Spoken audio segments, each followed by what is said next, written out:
first because I don't want to be parched while being interviewed because that's not too good. Understandable. Alright, Dr. Pepper and cream soda. Alright. There we go. So how you doing? I'm doing pretty good. You? I am doing quite good myself. Just played a little bit of Bendy and the Ink Machine, so... Ah, yes, a classic. A classic. Still a little bit frazzled on that, but...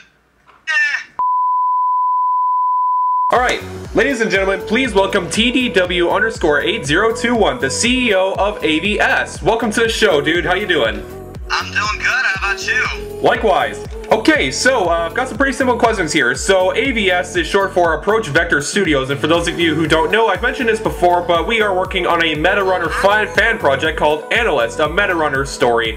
So TDW, before we get into that, what's in the name AVS? Like, how'd you come up with Approach Vector Studios? Like, what's with the name? Well, basically, I was just sitting down one day, brainstorming a few ideas for things, and while I was thinking about Analyst and going over some other things, like some other ideas that people had for original stuff, I thought, maybe we could start our own production company and bring those ideas into reality. And so I started thinking of a whole bunch of random names, like Polaroid Productions, like... There's honestly too many to list, but when it came right down to it, I thought Approach Vector Studios would be the most fitting. Okay, next question. What, I mean, you probably already covered this, but what made you want to start AVS in the first place? Well, basically, as I stated before, like, with everybody's original ideas, like, we could do everything. Sorry about that, I'm not the best at being interviewed. It's okay, it all happens to us.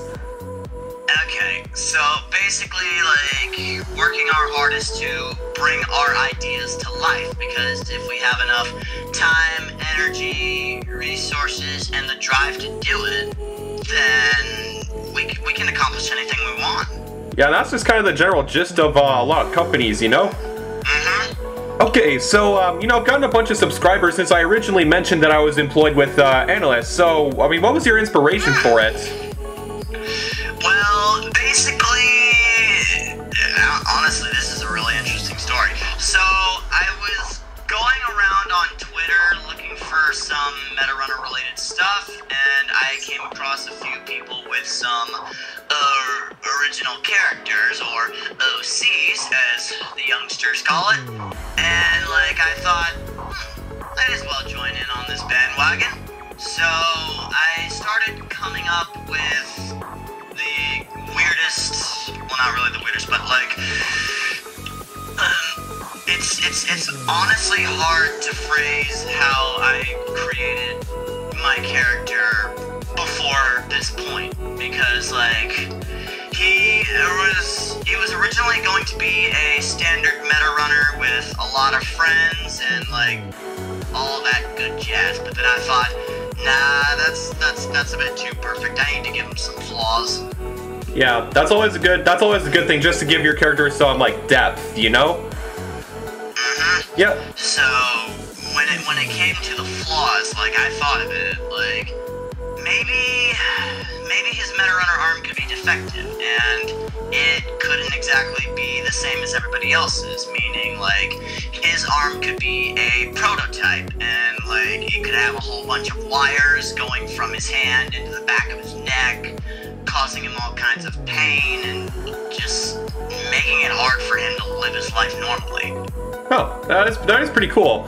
Funny story, when it came to, you know, I originally started doing DeviantArt back in November 2007, shortly before another social media called Miiverse. It was exclusive to the Wii U and Nintendo 3DS shut down, and so I migrated to DeviantArt. Miiverse! Yeah, you know what I'm talking about. So, you know, originally... Yeah, the name Hatfield 15, it was just for a long time, it was just that sort of one name that I use everywhere. It was inspired by Chris Hadfield, which is the Canadian astronaut who commanded the space station, if you recall, and 15 is my lucky number. Nice. And so, you know, I've been a really big fan of like the Metroid games for a really long time. So when I hopped over to DeviantArt, you know, I just had this like, you know, this name, like this persona that I go by on all social media. So I decided, why not adapt it into an OC and give him like a backstory for the fun of it and all. So that's essentially what I did. But yeah, anyways, so for the new people who aren't yet aware, can you describe Analyst and Meta Runner story to those who are unfamiliar with it? Because, you know, you're probably the one who gives the most apt description of it. Okay, so basically the whole premise of Analyst, a Meta Runner story, is basically telling the story of the first ever Meta Runner, and like, you know how when you start something it never really works out the first time? Yeah. Basically, like, this is the story of the first Meta Runner who was such a failure that pretty much everything was taken from him. Yeah, it is a pretty tragic story for him, and you know, there's more Analyst stories in the future coming out, isn't there? Like, there's more Analyst stories? I've actually got 2 more in mind after the first one. Yeah, there was... However, I can't really go into too much detail because spoilers. Yeah, obviously we're gonna keep that stuff a little bit of a secret, but yeah, as TDW said, Analyst is like a fictional prequel to the events of the Meta Runner series. It takes place a year before season 1. Oh, okay, I didn't think it was that far back, but hey, cool. But yeah, anyways, so to get this thing together, we need all these incredible artists, voice actors, composers, etc. How'd you assemble, like, how'd you get people like Ori, Jazz, Bombo, so forth? So, basically, how I brought the team together was that I had several connections between several people in the past, and ever since my girlfriend Shamix Diamonds invited me to the Meta Runner server, I got to meet a whole bunch of amazing people, including Ori, Jazz, Max, and Debug, and basically, like, Ash. There's quite a bit of awesome people over there, so if you're interested in Meta Runner and you use Discord, you should definitely join that server. Yeah, probably. You probably should, but yeah, that is pretty cool. We do have a lot of amazing people working for us. And actually, speaking of which, is it fair to compare you to Michael Scott from The Office? Because you're a really chill guy, but you're also like probably one of the most professional people that I've ever met online. I'll just say that right now. So is it fair to compare you to Michael Scott? If you want to. Yeah, but seriously though, you are definitely one of the most professional people I've actually ever come across, because you know how to run a legitimate company. I'll be honest, when I first started doing this, I had no idea what I was doing. Running a company is hard. It's genuinely hard. But hey, you seem to be handling it like a pro though, so which leads me to my next question. How and where did you become so professional? Like, where'd you get all these skills from? Well, basically from learning stuff in school and like basically looking for jobs as well. Basically with real jobs, you gotta learn how to be professional. You gotta know how to deliver in certain aspects. Like, you need to tell them, hey, I'm gonna do this for you, and in return, you can always rely on me. Yeah, that definitely makes sense. That's kind of a thing with every single job. Like, where I work at my local Safeway, I'm in the meat department, and I'm on sanitation. So, you know, sometimes I do some customer service. Like, for instance, a person will be looking for, you know, this kind of product, and sometimes I'll say, well, we don't have this in stock, or maybe, like, I'm not exactly a butcher, but there'll be somebody in tomorrow morning that you can come and talk to. Ah, okay. Yeah. So, what was your life before AVS? Like, what kind of stuff did you do before you started Approach Vector Studios? Well, my life didn't really have much, like, meaning to it at the time, because, like, I had just gotten out of high school, and, like, I thought about what I wanted to do in life.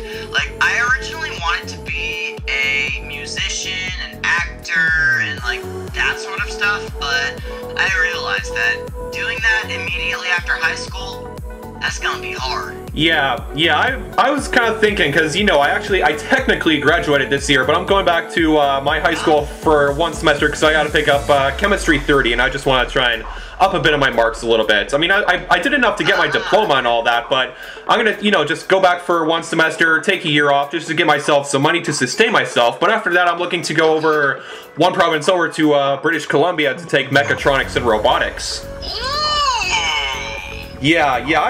Robots have just generally, I mean, you've probably seen enough of me by this point on the server. Robots have just always been my thing. It all started back in 2008, it was, with Wall-E, and since then it's gone to, like, you know, the Clone Wars, Transformers, and now, of course, my latest obsession is Pacific Rim.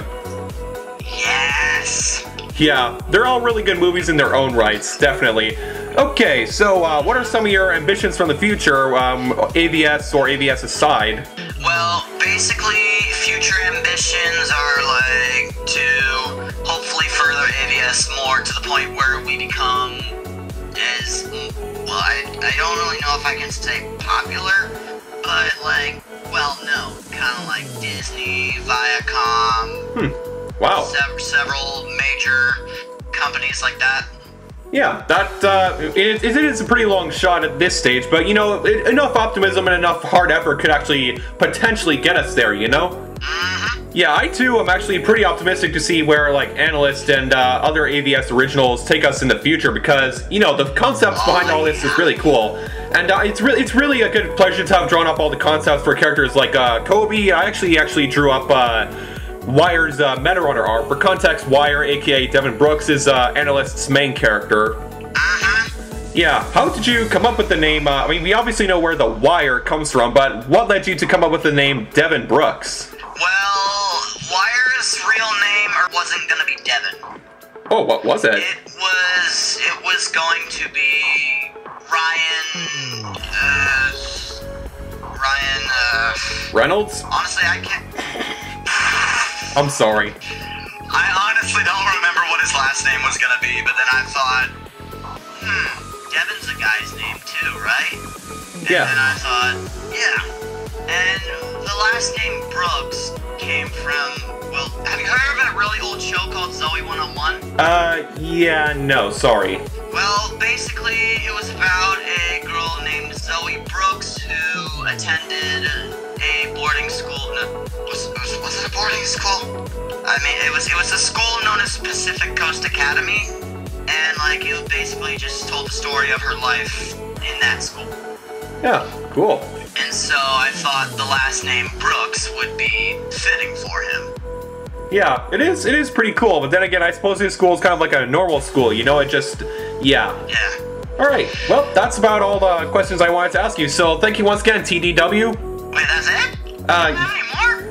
No, sorry, I have a pretty short list. Actually, no, I got one more question, actually. So, going back to your comments earlier about the Metarunner server with you and Shay, like, initially I thought, you know, is this kind of like a little bit of a joke on the internet, but is there some actual chemistry between you and Shay IRL? Well, basically, when I first met her in the Metarunner server, like, I originally thought that she was gonna be a pretty good friend of mine. And then, like, after about a few months of getting to know each other, we fell in love. Oh, interesting. Personally, I'm not really interested in the whole love business, but hey, you go for it, man. That's your thing. And another thing, I gotta say, like, it's truly an honor to get to meet some of the cast of Metarunner at this point, because David and Brendan, they're just phenomenal. Yeah, absolutely. I can definitely confirm. Actually, I'm going to give you guys on my channel a little teaser. I am actually in the process of interviewing the Metarunner cast. By this point, I've actually already interviewed David and Anthony, and I'm hopefully looking to interview Jessica, Brennan, and so forth in the future. So, yeah, that's right. Oh, yeah. Yeah, but I do agree. David is an absolute G. I had an awesome time interviewing him. Same with Anthony, and I'm excited to interview Brennan and Jessica, maybe Celeste in the future, because they all seem like pretty cool people, too. Yeah, they are. Trust me, they are. Huh. Yeah. Man. There is that excitement we got going with this thing. Yeah, there's a lot we got going on. Heck, at this point, Analyst and AVS are both getting noticed by the boys themselves. Yes, that is right. That is correct. I can actually corroborate his claims, and because a while ago, the legitimate SMG4 Instagram page actually followed our Instagram page. Yeah, hold on, let me see if I still have the image for that, because I can probably send it to you. Don't worry, I actually have a screenshot, no worries. Oh, you got the screenshot? Yeah, don't worry, I've got it all under control. Nice. Alright, well, that's about it, everybody. So, yeah, make sure you check out TDW's YouTube in the description below. I'll also leave some links to the various AVS social medias around on the internet. So, yeah, thank you guys so much for watching. Be sure to subscribe, leave comments down below, because I like them. Always, keep it digital. See ya! What he said. Space out, bros and bros, he does.